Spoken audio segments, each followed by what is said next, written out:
ইয়াৰ পাছতে আৰু এটি প্ৰসংগ আহিছিল যে মহাপুৰুষে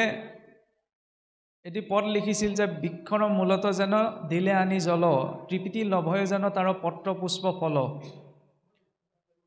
এই উপদেশটিৰ ভাগৱতৰ দৰ্শন কি আৰু তাৰ আমাৰ মনুষ্য জীৱনৰ প্ৰায়োগিকতা কি? এতিয়া এই শ্লোকটি আমি সকলোৱে জানো যে পূৰ্বতে মহাপুৰুষ মাধৱদেৱ শাক্ত আছিল আৰু সেই শাক্ত হৈ থকা মাধৱদেৱে যেতিয়া মহাপুৰুষ শংকৰদেৱৰ সৈতে শাস্ত্ৰাৰ্থ কৰিছিল,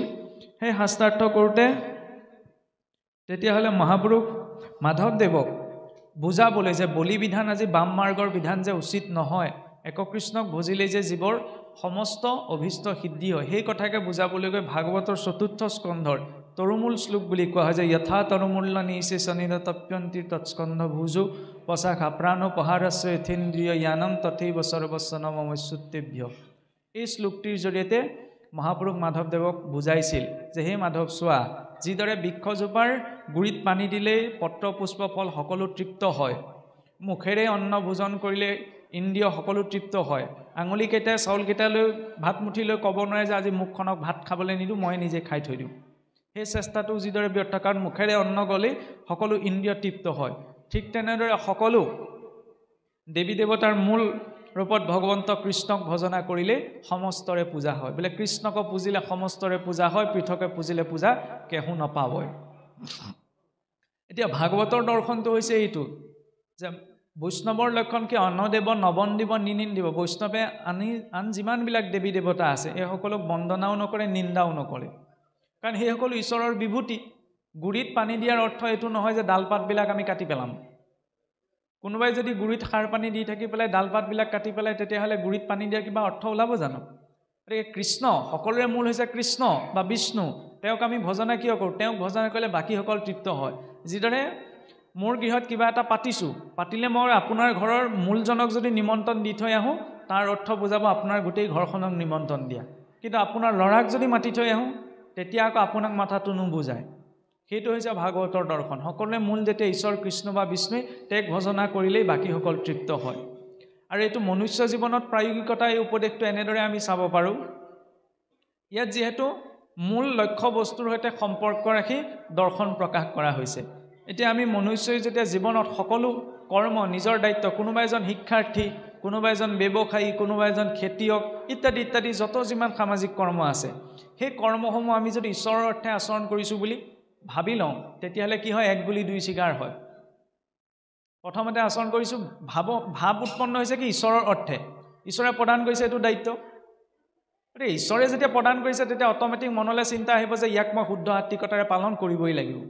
আৰু ঈশ্বৰৰ অৰ্থে আচৰণ কৰাৰ কাৰণে সংসাৰৰ উদ্দেশ্যটো তাত সিদ্ধি হৈ পৰিব। যেনেকৈ খেতিয়কজনে পথাৰত খেতিটো কৰিছে ঈশ্বৰৰ অৰ্থে, যে ঈশ্বৰে মোক প্ৰদান কৰিছে, সেইকাৰণে মই খেতিটো কৰিব লাগিব, শুদ্ধ সাত্বিকতাৰ নিষ্ঠাৰে পালন কৰিব। আৰু ঈশ্বৰৰ অৰ্থে কৰাৰ বাবে সংসাৰৰ যিটো উদ্দেশ্য সেইটো সিদ্ধি হৈ যাব। কিন্তু যদি সংসাৰৰ উদ্দেশ্যে আচৰণ কৰে, তেতিয়া আকৌ ঈশ্বৰৰ উদ্দেশ্যে কৰাটো সিদ্ধ নহয়। মই যদি খেতিটো কৰোঁ নিজৰ মোক লাগে, মই খাম, এইটো ভাৱত, তাত ঈশ্বৰৰ ভক্তিটো যুক্ত হোৱা নাই। সেইটো হ'লে ভাগৱতৰ দৰ্শনৰ পৰা পৃথকে যাব। কিন্তু ভাগৱতৰ দৰ্শন কি? মূলৰ অৰ্থে কৰ্ম কৰা, যে যাৰ যি কৰ্ম ঈশ্বৰৰ অৰ্থে, তেতিয়াহ'লে তাত শুদ্ধতাও থাকিব, সাত্বিকতাও থাকিব,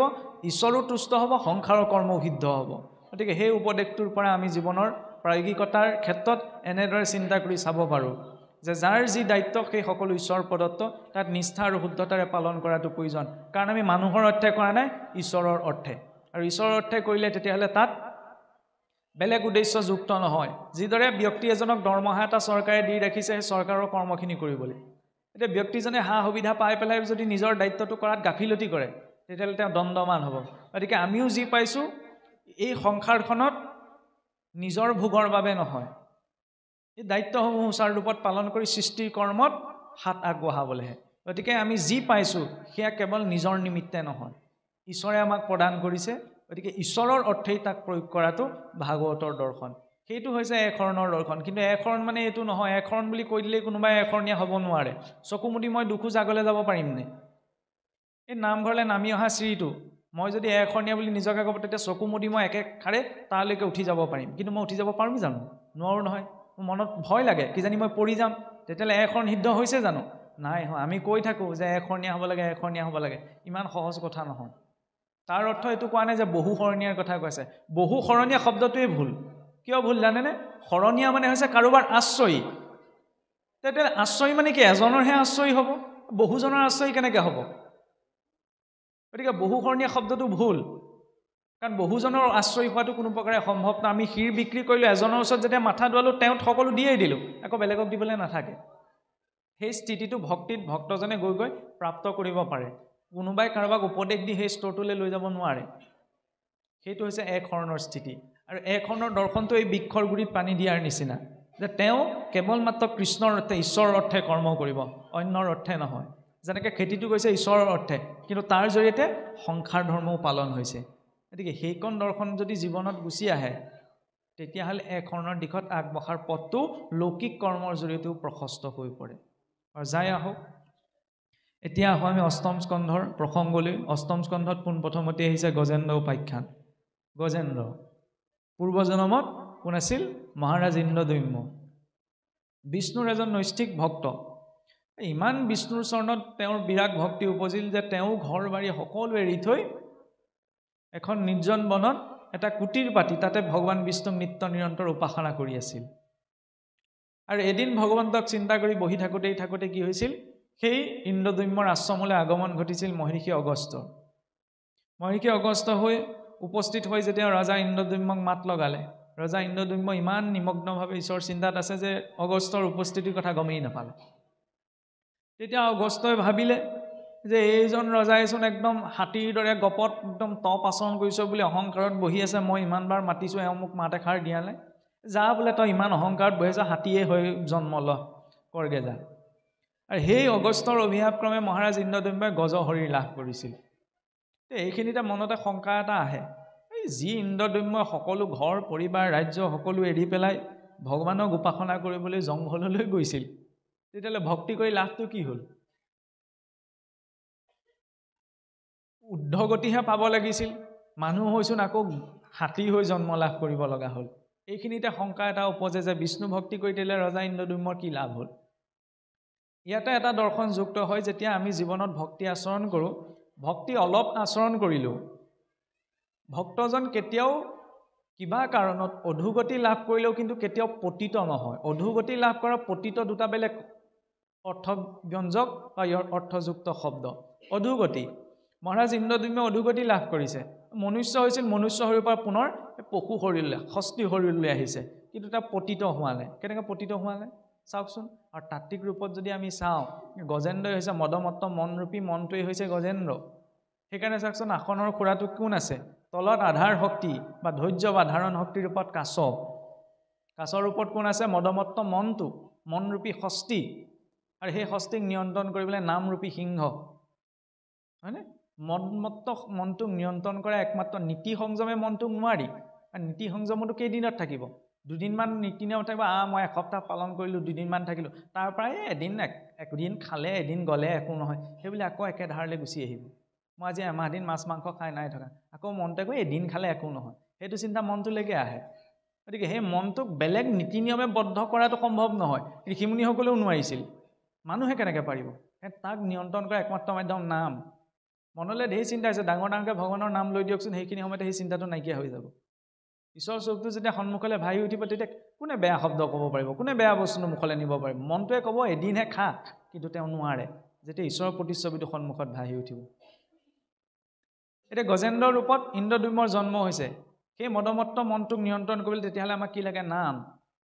আৰু গজেন্দ্ৰৰ ভৰিত কোনে ধৰিছে মায়াৰূপী গ্ৰাহে আমাৰ সকলোকে ধৰি আছে এতিয়া আমি পদুম ফুল ছিঙি ঈশ্বৰক চিন্তা কৰোঁ নকৰোঁ সেইটো আমাৰ ওপৰত নিৰ্ভৰ কৰে গজেন্দ্ৰ ত্ৰিকুটৰ মধ্যে ত্ৰিকুট বোলে তিনিটি শৃংগযুক্ত পৰ্বতৰ মাজেহে গজেন্দ্ৰৰ বিহাৰৰ স্থান বুলি কিয় কোৱা হৈছে এইটো চাক্ষুক মন্বন্তৰ ঘটনা আমি ইয়াত আছোঁ এতিয়া বৈৱস্বত মন্বন্তৰ সপ্তম মনু বৈৱস্বতৰ শাসনকালত তেতিয়া কি হৈছিল ত্ৰিকুট শতৰজতম এই তিনিটি শৃংগই হৈছে ত্ৰিকুট গতিকে তিনিটি গুণৰ মাজতে আমি জীৱ আছে সেইকাৰণেতো আমাৰ নামঘৰ চালখন চাবচোন কাছৰ পিঠিয়াকে তিনিটি তৰপত চোৱা হয় শতৰজতম তিনিটি গুণে তিনিটি তৰপ আমাৰ তিনি বস্ত্ৰ কিয় আছে তমোগুণৰ ধুতিখন যদিও সম্পূৰ্ণ সাজযোৰে সাত্বিক কিন্তু গুণভিত্তিক ৰূপত তমোগুণৰ ধুতি সত্যগুণৰ চাদৰখন ৰজগুণৰ গামোচাখন আৰু যেতিয়া যজ্ঞোপৱিত থাকে তেতিয়াহ'লে এখন বস্ত্ৰ নোলোৱাকৈও তেওঁ কৰ্ম কৰিব কাৰণ যজ্ঞোপৱিতটো তিনি গুণ সন্নিবিষ্ট থাকে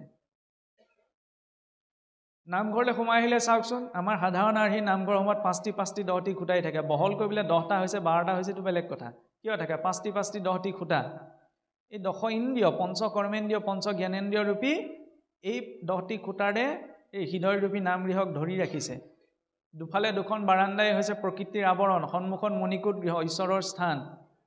ভগৱন্তৰ স্থান কৰে ব্ৰহ্মতালু বা ব্ৰহ্মৰন্ধত মাতৃগৰ্ভত যেতিয়া জীৱ প্ৰৱেশ কৰে ব্ৰহ্মতালু বা ব্ৰহ্মৰন্ধই দি সেইকাৰণে আমি ভগৱন্তৰ নিৰ্মালি সেই শিৰ অংশত গ্ৰহণ কৰোঁ সেই মস্তক অংশ হৈছে মণিকূট অংশ আৰু সন্মুখত ভগৱন্ত প্ৰতিষ্ঠিত আছে বুলি যেতিয়া জীৱাত্মাই নিজকে জীৱাত্মাৰ ওপৰত চিন্তা কৰি নামঘৰত বহে তেতিয়াহে তেওঁৰ স্থূল বৈকুণ্ঠ প্ৰৱেশ হয় মুখেৰে আমি কৈ দিলে স্থূল বৈকুণ্ঠ প্ৰৱেশ নহয় অন্তৰত সেই ভাৱনাটো মানসপটত ভাই উঠিব লাগিব যে মই ক'ত আছোঁ নহ'লে আপোনাৰ ইটা বালিৰে বনোৱা সুন্দৰ এটি নামঘৰত আছোঁ আৰু আন্তৰিক ভাৱনাটো উৎপন্ন হ'ব লাগিব তাৰ জৰিয়তেহে ঈশ্বৰৰ সৈতে সেই ভাৱটো যুক্ত হয় যাই হওক এতিয়া সেই গজেন্দ্ৰই যেতিয়া বিহাৰ কৰি কৰি এদিন থাকোঁতে কি হৈছিল কাহিনীটোতো সকলোৱে জানো যে সৰুবৰত আপোনাৰ বিহাৰ কৰিবলৈ নামিলে তেনেদৰে পানীত জলকেলি কৰি কৰি পুত্ৰ ভাইজা সকলো উঠি আহিলে গজেন্দ্ৰই আনন্দমনে তাতে ৰংগ কৰি থাকোঁতে উপস্থিত হ'লি গাহে দেখিলে এইটো একদম মদমত্ত হাসি লাহেকে ভৰিতে ধৰিলে ভৰিত ধৰি পেলাই গজেন্দ্ৰৰ বোলে তেজ একদম সতেজ তেজ পান কৰি এইফালে গ্ৰাহৰ বল বৃদ্ধি হৈ গৈ এইফালে গজেন্দ্ৰ অৱশ আহিলে বহু বছৰ বোলে গজেন্দ্ৰ আৰু গজেন্দ্ৰৰ মাজত যুদ্ধ চলি যেতিয়া শেষ মুহূৰ্তত গজেন্দ্ৰই গম পালে আৰু মই আৰু মোৰ কেপাচিটিত এইটোৰ সৈতে যুঁজিব তেতিয়া কি কৰোঁ তেতিয়া ঘপককৈ গজেন্দ্ৰৰ মনত পৰিল ভগৱন্তলৈ কিয় মনত পৰিল গজেন্দ্ৰৰ পূৰ্বকৃত্য পুণ্য আছিল গজেন্দ্ৰই যে স্তুতি কৰিছিল 18টি শ্লোকত ভগৱন্তক বোলে স্তুতি কৰিছিল হাতীটোৱে আকৌ স্তুতি কৰা কেনেকৈ সম্ভৱ হাতীটোৱে সংস্কৃতত বোলে স্তুতি কৰিছিল ভগৱন্তক কিন্তু কেনেবাকৈ সম্ভৱ জানো গজেন্দ্ৰই কেনেকৈ মনত পৰিছিল পূৰ্বত যিটো স্তুতিৰে সদায় ৰজা ইন্দ্ৰদ্যুম্নই ভগৱন্ত বিষ্ণুক অৰ্চনা কৰিছিল সেই স্তুতিটো সেই প্ৰাণ সংকটৰ বেলা গজেন্দ্ৰৰ মনলৈ আহিছিল সেইখিনিতে প্ৰকাশ পাইছে শ্ৰৱণ কীৰ্তনৰ গুহাৰ্থতা স্মৰণ আৰু চিন্তনৰ জৰিয়তে অন্তিম সময়ত ওচৰতে বোলে ভাগৱত পঢ়ি আছে কাণেৰে যদি নুশুনা হৈ থাকো তেতিয়াহ'লে শ্ৰৱণে সেইখিনি সময়ত ক্ৰিয়া কৰিবনে কীৰ্তন মুখেৰে ক'ব লাগিব বা গাব লাগিব মুখেৰে যদি ক'ব নোৱাৰা হৈ থাকো তেতিয়াহ'লে ভগৱন্তৰ নাম কেনেকৈ ল'ম সেইখিনি সময়ত ক্ৰিয়া কৰিব স্মৰণ আৰু চিন্তনে শ্ৰৱণ কীৰ্তনক এইকাৰণে গুৰুত্বতা দিয়া হ'ল তাৰ জৰিয়তে যাতে স্মৰণ আৰু চিন্তন পৰিপুষ্ট হয় সেইবাবে ৰামকৃষ্ণ বুলি কোৱাৰ লগে লগে তেওঁৰ ৰূপটো চিন্তন কৰা প্ৰয়োজন তেওঁৰ ৰূপটো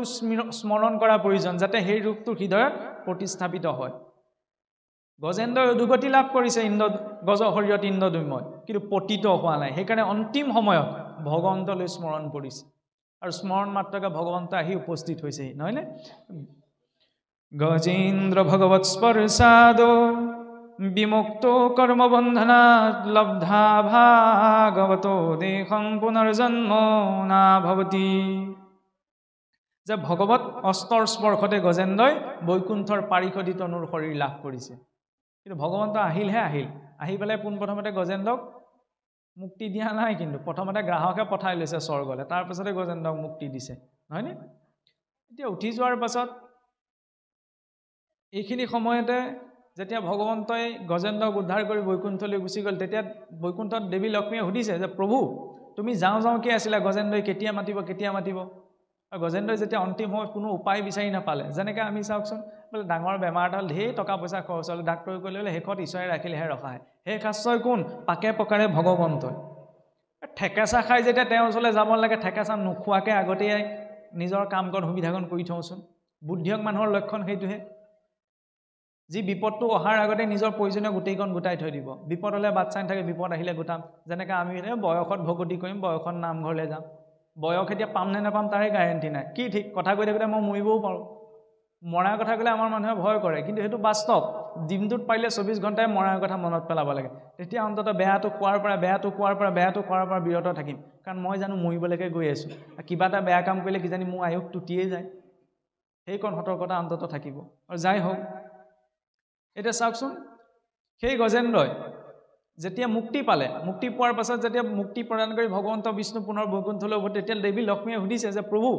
তোমাক মাতিছিল গজেন্দ্ৰই তুমি গ'লা গজেন্দ্ৰৰ নিমিত্তে গৈ পেলাই তুমি গজেন্দ্ৰকে উদ্ধাৰ কৰিব লাগিছিল প্ৰথমতেচোন চক্ৰই স্পৰ্শ কৰি গ্ৰাহকহে উদ্ধাৰ কৰিলা গ্ৰাহক স্বৰ্গলৈ পঠালা তাৰপিছতে তুমি গজেন্দ্ৰক বৈকুণ্ঠলৈ পঠাইছা পোনপ্ৰথমতে ফাৰ্ষ্টত তুমি গজেন্দ্ৰকে পঠাব লাগিছিল বোলে ইয়াতো ৰহস্য আছে বোলে কি আছে যিজনে বোলে ভগৱান যিজনে মোক স্মৰণ কৰিলে তেওঁকতো মই কনফাৰ্ম বোলে উদ্ধাৰ কৰিমেই আৰু যিজনে মোৰ ভকতৰ চৰণত ধৰিলে তেওঁক বোলে মই আগতে উদ্ধাৰ কৰিবই লাগিব যেতিয়া গজেন্দ্ৰই ভগৱন্তক স্মৰণ কৰিছিল তেতিয়া কাৰ চৰণত ধৰিছিল ভকতৰ চৰণত বিৰূপভাৱে হ'লেও ভকতৰ চৰণতেতো ধৰি আছিল সেইকাৰণে চাওকচোন ভাগৱতৰ মাৰ্গত সদায় পোনপ্ৰথম সৎসংগ আদৌ শ্ৰদ্ধা ততো সাধু সংগৌথ ভজন ক্ৰিয়া ততো অনৰ্থ নিবিতিস্ততো ভাৱ ৰুচিস্ততঃ অথা শক্তি ভাৱস্ততো প্ৰেমাদ্ভ্যুদংসতি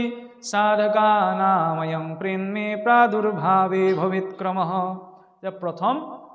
আদৌ শ্ৰদ্ধা থাকিলেহে কিবা এটা বিষয়ৰ সম্যক জ্ঞান লাভ কৰাটো সম্ভৱ শ্ৰদ্ধাযুক্ত হৈ আমি কলৈ যাম সাধু সংগৌথ ভজন ক্ৰিয়া সাধু সংগলৈ যে সাধু সংগলে কি সাধু সংগলে চা আজিকালি ভকত বুলি কাক জানিবা এই আমুকক দেখিছো আমুকতহে দেখি থৈ আহিলে আমুকেচোন আমুকহে কৰি পায় নাম গাইছে পাঠ পঢ়িছে আমুকহে কৰিছে এইটো দায়িত্ব ঈশ্বৰে এতিয়া আপোনাক মোক দিয়া নাই যদি দিলেহেঁতেন তেতিয়া বিচাৰ কৰিলোহেঁতেন আপুনি কৰ্ম কৰিছে আপোনাৰ মতে ফল পাব মই যি কৰ্ম কৰিছোঁ মোৰ মতে ফল পাম সেইটো আপুনি মই বিচাৰ কৰাৰ প্ৰয়োজন নাই তেওঁ দেখি আছে নহয় 14টা চিচি কেমেৰাত সব ৰেকৰ্ড হৈ আছে নহয় হয়নে নাকিকাত অশ্বিনী কুমাৰ কৰ্ণত দিগগণ মুখত অগ্নি জিহ্বাত বৰুণ পদত বিষ্ণু হস্তত ইন্দ্ৰ বুদ্ধিত বাসুদেৱ মনত চন্দ্ৰ অহংকাৰত ৰুদ্ৰ নেত্ৰত আদিত্য 14জন দেৱতা হিচাপ ৰাখি আছে নাকেৰে কি দেখিছে শুনিছে চকুৰে কি গোন্ধ লৈছে দৃশ্য দেখিছে কাণেৰে কি শুনিছে জিভাই কি ৰস আস্বাদন কৰিছে সকলো হিচাপ হৈ থাকিব আমাৰ মাত্ৰ দায়িত্ব আছে আপুনি যেতিয়া আজি ভকত ৰূপত উপস্থিত গতিকে ভক্তৰ ৰূপত আপোনাৰ প্ৰতি সন্মান কৰাটোৱে আমাৰ দায়িত্ব আৰু এতিয়া নামঘৰত বহি থাকে নামঘৰে একমাত্ৰ এনেকুৱা এখন ক্ষেত্ৰ চাওকচোন ইয়াত জ্ঞানী অজ্ঞানী সদাচাৰী ব্যভিচাৰী একো বিচাৰ কৰা নাই আনকি স্ত্ৰী পুৰুষও বিচাৰ কৰা নহয় এইখনে সেইখন সমাজ যিখন সমাজত শাহুৱেকো একেখন সমাজত বহিব পাৰে বোৱাৰীকো সমান বিয়াখন পাতিলেও কিন্তু শাহুৱেকৰ সমানে বোৱাৰীক বহিব নাই কিন্তু ইয়াত কোনো উচ্চ নহয় কোনো নিচ নহয় কোনো জ্ঞানী নহয় কোনো অজ্ঞানী সকলো সমান কিয় কাৰণ ইয়াত আমাৰ পৰিচয় এটাই ভকত ঈশ্বৰৰ ভক্ত ঈশ্বৰৰ সন্তানসকল সেইবাবে বেদতো কোৱা হৈছে যে শৃণ্বন্তু বিশ্বহি অমৃত পূৰ্তস্য আজো ধামানি বেদাহমিতম পুৰুষম মহন্তম আদিত্য বৰ্ণম তমসস্ফুৰস্ফুৰস্তাৎ যে সেই অমৃতৰ পুত্ৰসকল মই সেই তিমিৰাতিত পুৰুষক জানিব পাৰিছোঁ জীৱসকলক অমৃতৰ পুত্ৰ বুলি কোৱা হৈছে অমৃত স্বৰূপ হৈছে ভগৱন্ত সেই অমৃত স্বৰূপৰ পুত্ৰ বুলি জীৱসকলক কোৱা হৈছে আৰু এই জীৱসকলে তেতিয়াহ'লে ভক্তি মাৰ্গত আগবাঢ়িবলৈ চাওকচোন ভাগৱতে ইমান এটা সুন্দৰ ক্ৰম দেখুৱাইছে প্ৰথম শ্ৰদ্ধাযুক্ত হৈ সাধু সংগলৈ গ'লে অনৰ্থবিলাক নিবৃত্তি হ'ব কাৰণ সাধু সংগত যেতিয়া কথাবিলাক সদায় শুনি থাকিম জানি থাকিম তেতিয়া এদিন নহয় এদিন ক্ৰিয়া কৰিব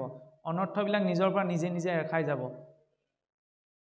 কাৰোবাক উপদেশ দি পৰিৱৰ্তন কৰাটো সম্ভৱ নহয় কিন্তু নিত্য নিৰন্তৰ সাধু সংগত থাকিলে বেয়াবিলাক নিজৰ স্বভাৱৰ পৰা নিজে আঁতৰি গুচি যায়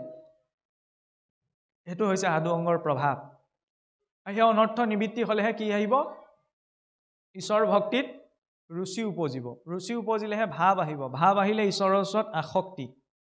ঈশ্বৰৰ চৰণত আসক্তি উপজিলে জীৱ বন্ধনৰ পৰা মুক্ত হয় আৰু সংসাৰত আসক্তি উপজিলে জীৱ বন্ধন প্ৰাপ্ত কৰে আৰু ঈশ্বৰৰ চৰণত যেতিয়া আসক্তি উপজিব তেতিয়া প্ৰেম আহিব প্ৰেম মানে লৰাই ছোৱালীয়ে লৰাটো কৰাটোৱে নহয় সেইটোতো ছালৰ আকৰ্ষণ একদম খোলাকে ক'বলৈ গ'লে ছালখন যদি আঁতৰাই দিয়ে ময়ো আপোনাৰ ওচৰলৈ নাযাওঁ আপুনি মোৰ ওচৰলৈ নাযায় হয় নহয় কওকচোন এই ছালখনৰ নিমিত্তে গোটেই জীৱনটো নহয় আজিকালি যিবিলাক দেখা গৈছে আমাৰ নিচিনা ল'ৰা ছোৱালীৰ মাজত নহয়নে কাপোৰ হলুৱাদি ল'ৰা ছোৱালী সলায় নহয়নে আকৌ যে দেখা যায় আপোনাৰ প্ৰেম বুলি ক'লে আজিকালি কি বুজে বোলে লৰাই ছোৱালীক ভাল পালে এফালে ছোৱালীয়ে ল'ৰাক ভাল পালে পিতৃ মাতৃ সন্মত নহয় কাৰণে বোলে পলাল সেইটোৱে বোলে প্ৰেমৰ একদম উদাহৰণ যে ইমান ভাল পাইছে যি মাতৃয়ে প্ৰসৱ বেদনা আহি জন্ম দিলে পিতৃ মাতৃয়ে নাখাই নবৈ ল'ৰা ছোৱালী ডাঙৰ দীঘল কৰিলে প্ৰেম বুলি ক'লে পিতৃ মাতৃৰ কথা ল'ৰা ছোৱালীৰ মনলৈ নাহে ল'ৰাটোৰ মনলৈ আহিব ছোৱালীজনীৰ কথা ছোৱালীজনীৰ মন আহিব ল'ৰাটোৰ কথা সেইটো মানসিকতাত তেতিয়াহ'লে পিতৃ মাতৃৰ যি ভাৱ আছে সেয়া কি প্ৰেম নহয় নি প্ৰেম বুলি ক'লে এটা বৰ ডাঙৰ দায়িত্ব বহুত ডাঙৰ ত্যাগ আজিকালি যেনেকৈ আপোনাৰ ইখন বিবাহৰ পাছত সিখন বিবাহ নহয়নে ডাইভৰ্চ বিবাহ বিচ্ছেদৰ প্ৰকৃত ৱৰ্ড আমাৰ সংস্কৃতৰ কোনো শাস্ত্ৰত নাই কাৰণ সেইটো পৰম্পৰা আমাৰ নহয় আজিকালি যে ল'ৰা ছোৱালীবিলাক কিছুমান লিভিং ৰিলেশ্যন এইবিলাকতো কুকুৰ মেকুৰী কাৰবাৰ নহয়নে কুকুৰেহে গলিয়ে আপোনাৰ গৈ পেলাই ইটো গলিত সোমালেগে সিটো গলিত সোমালেগে খোলাকে কৈছোঁ কটো বুলি নাভাবিব আৰু ফটা মুখ ৰখাই থ'ব নোৱাৰোঁ প্ৰেম বুলি ক'লে দায়িত্ব বুলি কিয় কোৱা হৈছে ভগৱান ৰামচন্দ্ৰ চাওকচোন পূৰ্ণ পুৰুষোত্তম নহয়নে যেতিয়া ৰাৱণে সীতাক হৰণ কৰি লৈ গ'ল বনবাসীহে আছিল আকৌ আহি যদি ৰাজ্যলৈ উভতি দ্বিতীয় বিবাহ কৰিলে কোনেও প্ৰশ্ন কৰিবলৈ নাথাকিলেহেঁতেন ৰজা হয় এইফালে ৰাৱণে হৰণ কৰি নিলে কেনেকৈ বিচাৰি যাব সেইকাৰণে দ্বিতীয় বিবাহ কৰিলে কোনেও প্ৰশ্ন নকৰিলেহেঁতেন কিন্তু কি কৰিলে 14,000 কিলোমিটাৰ ভগৱান হৈ যোৱা নাই সাধাৰণ মানুহ এজন হৈ গৈছে 14,000 কিলোমিটাৰ খোজকাঢ়ি গৈ সাগৰত হেতু বান্ধি পত্নীক উদ্ধাৰ কৰি আনিছে সেইটো হৈছে প্ৰেম হয়নে যেতিয়া বোলে ভাৰতীয় সংস্কৃতিৰ ধাৰণাটো চাওক যিখিনি সময়ত আপোনাৰ আকবৰে ৰাজপুতসকলক বোলে আক্ৰমণ কৰিছিল অকণ বেলেগ প্ৰসংগ এটা টানি আনিছোঁ আৰু দুখ নধৰিব তেতিয়া সেই ৰাজপুতসকলক সৈতে যুদ্ধ লাগি পেলাই যেতিয়া মানে ৰাজপুত সৈন্যসকলক নিধন কৰি তাতে আকবৰে বোলে শিবিৰ পাতি আছিল তেনেকুৱাতে এদিন ৰাতি কি হৈছিল এগৰাকী মানে নৱবিবাহিত সম্পূৰ্ণ বিবাহৰ হাজত সাজি কাচি এগৰাকী কন্যা আগবাঢ়ি আহিছিল তেতিয়া আকবৰে সুধিলে যে তুমি সাজি কাচি কলৈ যোৱা তেতিয়া ক'লে বোলে মোৰ স্বামীৰ এজন ব্যক্তিৰ সৈতে বিবাহ ঠিক হৈছিল তেওঁ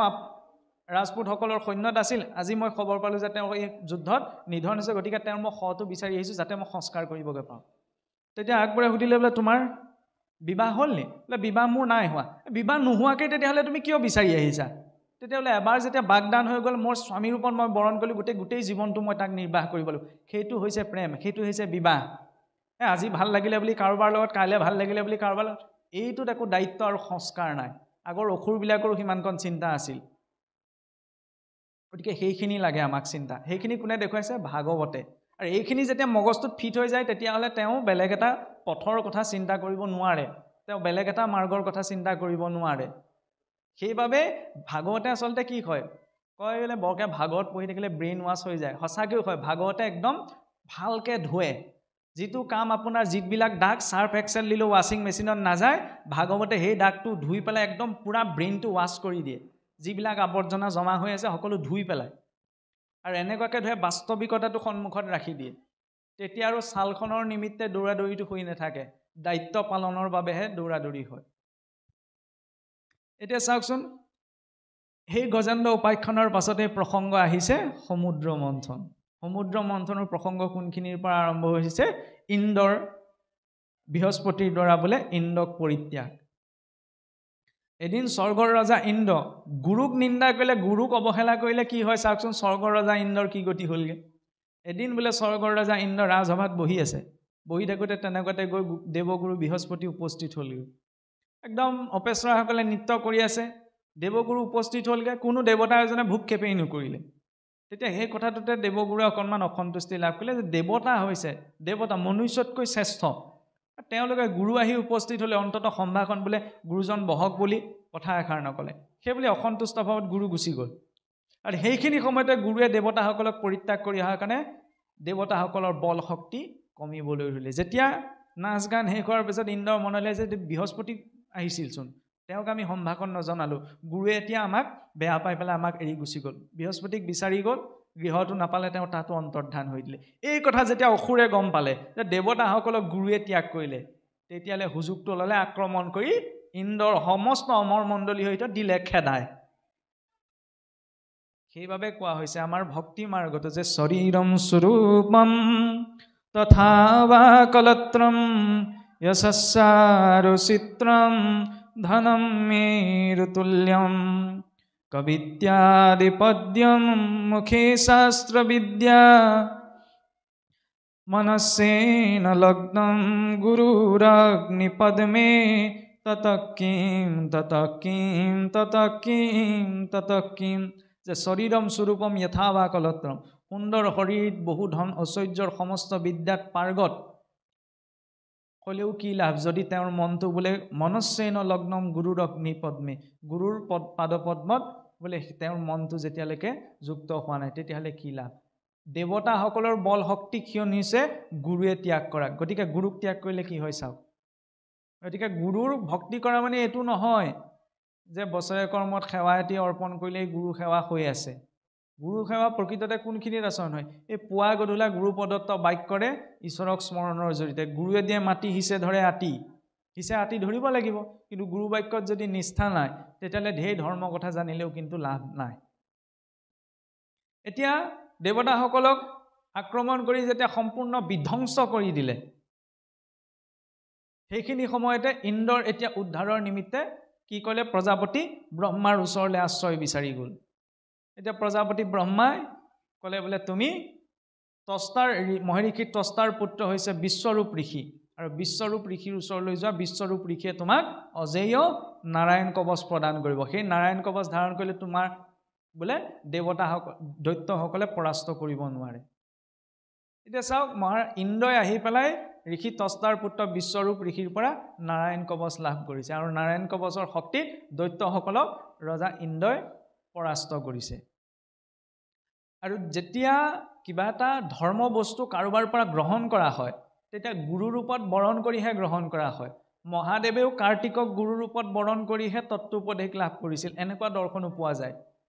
যে পুত্ৰক গুৰু ৰূপত বহাই দিছে তৃতীয় স্কন্ধত যদি চাওঁ মাতৃ দেৱহতীয়ে পুত্ৰ কপিলক গুৰু ৰূপত বৰণ কৰিহে জ্ঞান লাভ কৰিছে ঠিক তেনেদৰে এতিয়া ইন্দ্ৰই যেতিয়া নাৰায়ণ কবচ লাভ কৰিবলৈ বিশ্বৰূপ ঋষিৰ ওচৰলৈ বিশ্বৰূপ ঋষিক দেৱতাৰ গুৰু ৰূপত বৰণ কৰিব লগা হৈছে আৰু বিশ্বৰূপ ঋষিক যেতিয়া দেৱতাৰ গুৰু ৰূপত বৰণ কৰিলে এইফালে ইন্দ্ৰটো বল শক্তি ঘূৰাই পালেই নাৰায়ণ কবচৰ প্ৰভাৱত কিন্তু এইফালে কি হৈছিল বিশ্বৰূপ ঋষিৰ অহংকাৰ উপজিল মই দেৱতাসকলৰ গুৰু হলো বুলি দেৱতাসকলৰ যত যিমান অৰ্পণ কৰে তিনিখন মুখ আছিল তিনি মুখে সব ভোজন কৰি থৈ দিয়ে অহংকাৰ উপজি আহিল তেতিয়া দেখিলে এনেকৈ হলেতো সৃষ্টি সন্তুলন ৰক্ষা নপৰিব তেতিয়া ইন্দ্ৰৰ খং উঠিলে যাৰ পৰা নাৰায়ণ কবচ আছিল তেওঁকে দিলে শিৰচ্ছেদ কৰি কিয় বিশ্বৰূপ ঋষি আমাৰ কিছুসকলে নাৰায়ণ কবচ অকমানিকে পকেটত লৈ ফুৰে নে ঈশ্বৰে ৰক্ষা কৰিব বুলি নাৰায়ণ কবচ হৃদয়ত ধাৰণ কৰা বস্তু পকেটত লৈ ফুৰিলে কাম নিদিয়ে আৰু সেই নাৰায়ণ কবচ লাভ কৰাৰ পাছতো ইন্দ্ৰই চাওকচোন বিশ্বৰূপ ঋষিয়ে ইন্দ্ৰক প্ৰদান কৰিছে কিন্তু সেই বিশ্বৰূপ ঋষিয়ে নিধন হ'ব লগা হৈছে ইন্দ্ৰৰ হাতত কিয় সঠিক মৰ্যাদা ৰাখিব নোৱাৰাৰ বাবে তেওঁ ওচৰত নাৰায়ণ কবচ আছিল তাৰ পাছতো তেওঁ ইন্দ্ৰৰ হাতত কিয় নিধন হ'ব লগা হ'ল কাৰণ তেওঁ অহংকাৰী হৈ ধৰ্ম কৰ্ম সকলো মৰ্যাদা এৰি দিব দিছে দেৱতাৰ গুৰু হ'লে মোক কিহে পায় যিহকে মন যায় মই তাকে কৰিম তেতিয়া যি ৰক্ষা কৰিবলৈ পিছ পকেটত নাৰায়ণ কবচ ভৰাই থৈছে সেই নাৰায়ণ ওলাই আহি পায় ঘটনাই ঘটিব পিছ পকেটত চাওকচোন ভগৱানক পিছ পকেটতনো ভৰাই থয়নে কিছুসকলে থয় সেইটো হ'ব নালাগে পাৰিলে সেই নাৰায়ণৰ ভক্তি আৰু নাৰায়ণ কবচৰ মূল শক্তি ক'ত ৰূপণ হৈছে শেষৰ এটি পদত য'ত কোৱা হৈছে ভগৱন্তৰ ৰাম নামত পাৰিলে পৰাপক্ষত সেই ৰাম নাম যদি আমি নিজৰ হৃদয়ত স্থাপন কৰিছোঁ তেতিয়া ৰাম নামৰ শক্তিৰ আগত বোলে নাৰায়ণ কবচো ক্ষীণ নাৰায়ণ কবচো সেইজনকহে ক্ৰিয়া কৰিব যি মৰ্যাদাত আছে এতিয়া ইন্দ্ৰই চাওকচোন যাৰ পৰা লৈছিল তেওঁৱে মৰ্যাদাক এৰি দিয়াৰ কাৰণে তেওঁকে হত্যা কৰিব লগা হ'ল এতিয়া মহৰ্ষি বিশ্বৰূপটো ব্ৰাহ্মণ আছিল এতিয়া ব্ৰাহ্মণক হত্যা কৰাৰ লগে লগে ইন্দ্ৰক পালে ব্ৰহ্ম হত্যা দোষে ব্ৰহ্ম হত্যা দোষৰ যেতিয়া ইন্দ্ৰক খেদি আহিবলৈ ধৰিলে তেতিয়া হাত পাতি ধৰিলে বোলে জল নাৰী আৰু বিক্ষয়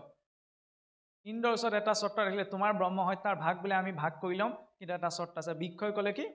মই তোমাৰ ব্ৰহ্ম হত্যা অলপ ল'ম কিন্তু তুমি মোক এটা বৰ দিব লাগিব যাতে মোক কটাৰ পাছতো মোৰ পালি পুখলি ওলাই আহে সেইকাৰণে গছবিলাকৰ পৰা বোলে কাটিলেও পালি পুখলি ওলাই আহে কিন্তু ব্ৰহ্ম হত্যাৰ ৰূপত কেতিয়া প্ৰকাশ পায় সেই বৃক্ষৰ পৰা নিৰ্গত ৰস ৰূপত বোলে সেই ব্ৰহ্ম হত্যা স্ত্ৰীসকলে ৰজু ধৰ্মৰ ৰূপত গ্ৰহণ কৰিলে আৰু জলৰ বুদবুদনিৰ ৰূপত সেইকাৰণে বুক বকনি উঠা পানীৰ পৰা চাবচোন যেতিয়া পানী তুলিবলৈ যায় সেই বক বকনি উঠা পানীৰ পৰা পানী তুলি নহা নহয় সেয়া ব্ৰহ্ম হত্যাৰ ভাগ বোলে এইটো এটা চিন্তা